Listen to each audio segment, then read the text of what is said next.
प्यारे बच्चों, आज हम 10वीं कक्षा का दूसरा पाठ बुद्धिर बलवती सदा, हमेशा बुद्धि बलशाली होती है, इसको पढ़ते हैं। इसका पहला पैराग्राफ देख लें सभी बच्चे। अस्ति देवुलाख्यो ग्रामः। देवुल जमा आख्य है। आख्य मतलब नामक।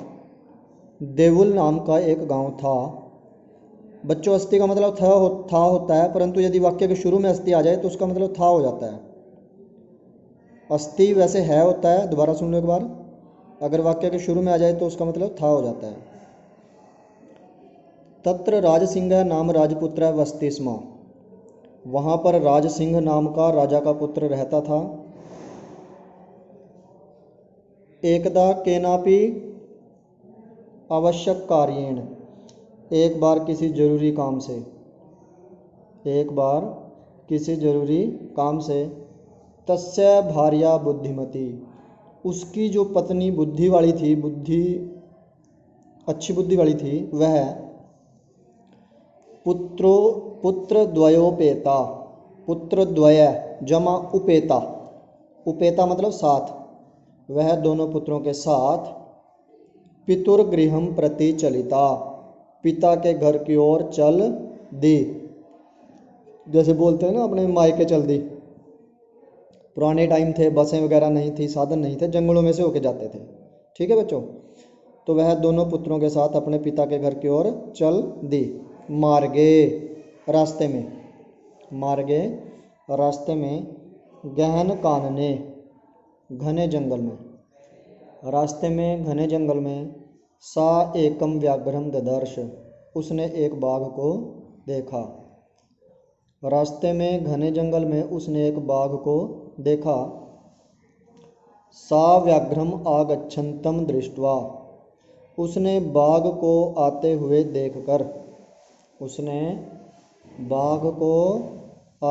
देखकर धार्ष्ट्यात्, डिठाई से, साहस से, पुत्रौ चपेटया, दोनों पुत्रों को चपट से या थप्पड़ से, प्रहरित्य प्रहार करते हुए, थप्पड़ मारते हुए, जुगाद कहा, या दोनों पुत्रों को थप्पड़ मारते हुए वह बोली, कथम एक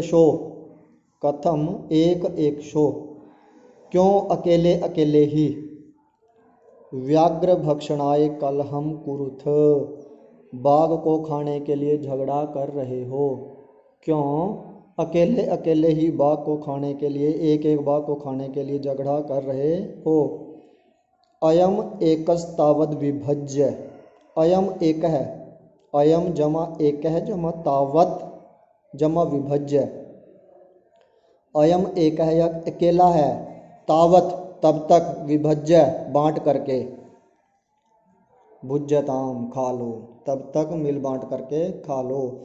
पश्चात अन्यो द्वितीय कश्चित लक्ष्यते, बाद में कोई और दूसरा देखा जाएगा। कश्चित जमा लक्ष्यते, त हलंत के बाद जब ल आ जाता है तो त को भी ल हो जाता है। कश्चित लक्ष्यते, बाद में कोई दूसरा और देखा जाएगा। दोबारा देख लो इस पैरे को। देवुल नाम का एक गांव था, वहाँ पर राजसिंह नाम का राजा का पुत्र रहता था। एक बार किसी जरूरी काम से उसकी बुद्धि वाली पत्नी ने दोनों पुत्रों के साथ पिता के घर की ओर चल दी। रास्ते में घने जंगल में उसने एक बाघ को देखा।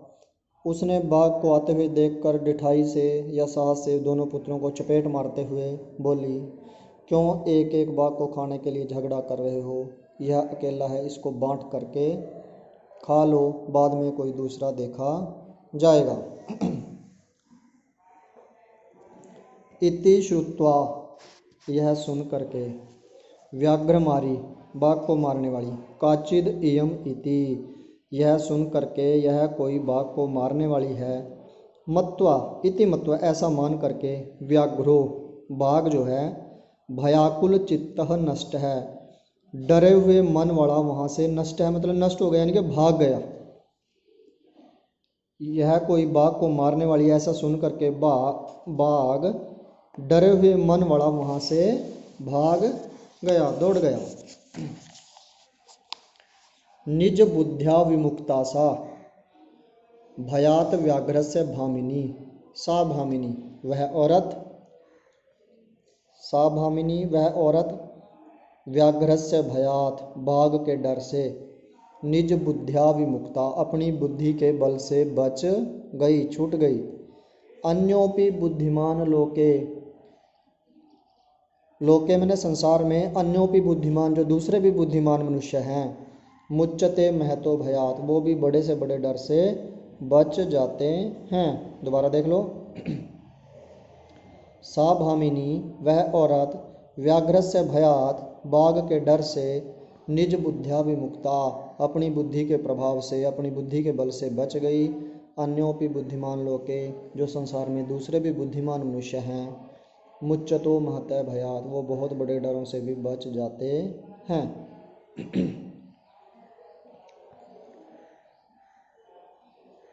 भयाकुलं व्याघ्रं दृष्ट्वा कश्चित् धूर्तः श्रीगालः हसन् आह।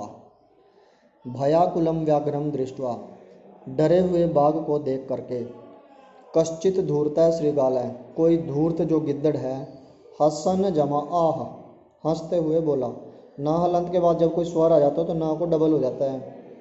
हंसते हुए बोला, भवान कुतः भयात पलायित है, आप डर के कारण कहाँ से भाग रहे हो, आप डर के कारण कहाँ से भाग रहे हो। डरे हुए बाघ को देखकर कोई दुष्ट गिद्दड़ हंसते हुए बोला कि आप कहाँ से डरकर भाग रहे हो। बाघ, गच्छ गच्छ जम्बुक, हे गिद्दड़ भाग जा भाग जा।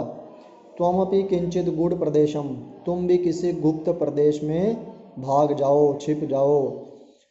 यतो व्याघ्र मारी इति क्योंकि जो बाघ को मारने वाली, क्योंकि जो बाघ को मारने वाली, या जो शास्त्रे श्रूयते शास्त्रों में सुनी जाती है, क्योंकि जो बाघ को मारने वाली शास्त्रों में सुनी जाती है, तया अहम हंतुम आरब्ध उसने आज मुझे मारना ही शुरू किया था, उसने आज मुझे मारना शुरू किया था। परम गृहीत कर जीवितो परंतु गृहीत कर जीवित है, कर का मतलब होता है हाथ, जीवित मैंने जीवन या प्राण, नष्ट है शीघ्रम तद्दरत है परंतु मैं जान हथेली पर रखकर, कर मैंने हाथ या हथेली, जीवित मैंने प्राण या जान, मैं जान हथेली पर ले करके, नष्ट है शीघ्रम तदग्रतः उसके आगे से भाग गया। क्योंकि बाघ को मारने वाली जो शास्त्रों में सुनी जाती है, उसने आज मुझे मारना शुरू किया था, परंतु मैं जान हथेली पर रखकर उसके आगे से भाग गया। श्रीगाल है गिद्दड़, व्याघ्र हे बाघ, त्वया महत कौतुकम आवेदितुम तुमने बड़े कौतूहल की बात बताई है। यत मानुषाद अपि विभेषी कि तुम मनुष्यों से भी डरते हो, तुमने बड़े कौतूहल की बात बताई है कि तुम मनुष्यों से भी डरते हो। व्याघ्र बाघ, प्रत्यक्षमेव मया, मया मैंने, प्रत्यक्षमेव अपनी आंखों के सामने, स आत्मपुत्रौ एक एक शो वह अपने पुत्रों को एक एक को, माम अत्तुम जो मेरे को खाने के लिए, कलहे मानो झगड़ा कर रहे थे, चपेटया प्रहरंती थप्पड़ से प्रहार करती हुई, दृष्टा देखी, जो मुझे मैंने अपनी आंखों के सामने, वह अपने पुत्रों को एक एक को जो मुझे एक अकेला अकेला खाने के लिए झगड़ा कर रहे थे, चपेट से या थप्पड़ से प्रहार करती हुई देखी। तो प्यारे बच्चों, इस वीडियो में हम इतना ही कर लेते हैं। अगला वीडियो और बना दूंगा, छोटे छोटे वीडियो हैं ताकि अच्छे से कर लें आप। इसको 2-3 बार सुनना और जो दूसरे बच्चे हैं उनको भी बताना ताकि उनका भी भला हो। ठीक है बच्चों, धन्यवाद।